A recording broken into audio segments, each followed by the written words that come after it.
ખૂબ આગળ વધો, ખૂબ મહેનત કરો, ખૂબ યશ મેળવો. અને આજના સમયમાં એવું કંઈ અશક્ય નથી કે તમે ન કરી શકો. શિક્ષકો આપણને ઘણું બધું માર્ગદર્શન આપતા હોય છે. જે તે સમયે અમુકને સમજાય છે, અમુકના વાલી હોશિયાર હોય છે તો એમને સાચો રસ્તો બતાવે છે. જેના વાલી અભણ છે એવાને શિક્ષક જ માર્ગદર્શિત કરતા હોય છે.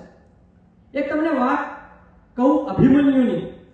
જ્યારે અભિમન્યુ યુદ્ધમાં જતો હતો ને સાહેબ, ત્યારે બધા પાસેથી આશીર્વાદ લેતો હતો. તો બધા તેને આશીર્વાદ આપતા હતા કે વિજય ભવ, વિજય ભવ, વિજય ભવ. પણ જ્યારે ભગવાન શ્રી કૃષ્ણ પાસે પહોંચ્યો ને, ત્યારે ભગવાન શ્રી કૃષ્ણએ કીધું હતું કે યશસ્વી ભવ. ત્યારે દ્રૌપદીજી ચોંકી ઉઠ્યા. ત્યારે ભગવાન શ્રી કૃષ્ણએ કીધું કે મૃત્યુ તો આનું નિશ્ચિત છે, પણ હવે જોવાનું એ રહે છે કે કેવો યશ મેળવે છે, કેવી કીર્તિ મેળવે છે. જ્યારે અભિમન્યુ યુદ્ધમાં ગયો ને, ત્યારે એને જાણ તો થઈ ગઈ હતી, ચક્રીયુમાં ફસાઈ ગયો કે હવે હું બચવાનો નથી. છતાં એ સ્વરથી લડ્યો, કીર્તિથી લડ્યો. એનામાં જેટલી તાકાત હતી એટલી તાકાતથી લડ્યો. એટલે જીવનમાં તમે પણ કોઈ સંઘર્ષથી જજુમતા હો ને, તો તમારો અંતિમ અને બેસ્ટ પ્રયાસ કરી લેવાનો, તમે યશ મેળવશો.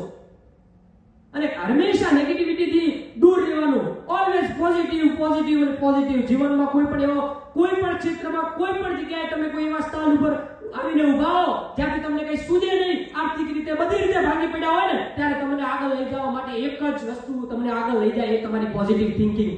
બીજું કાંઈ નહીં. હંમેશા આપણે જોઈએ દુર્યોધન શબ્દ સાંભળો એટલે તમને લાગશે તો નેગેટિવિટી, પણ એમાં પણ એક પોઝિટિવ પાસું હતું. હું તમને બતાવું કે 17મા દિવસે તમે પણ દુર્યોધન બનો. કયો 17મો દિવસ? મહાભારતના યુદ્ધનો 17મો દિવસ. જ્યારે મહાભારતના યુદ્ધનો 17મો દિવસ હતો, ત્યારે દુર્યોધનના પક્ષે પિતામહ ભીષ્મ, દ્રોણ, એના ભાઈઓ આ બધા હરાઈ ચૂક્યા. ત્યારે તેના મિત્રએ કર્ણે તેને સલાહ આપી કે હે દુર્યોધન, હવે તું શરણાગતિ સ્વીકારીને તો તું બચી જઈશ.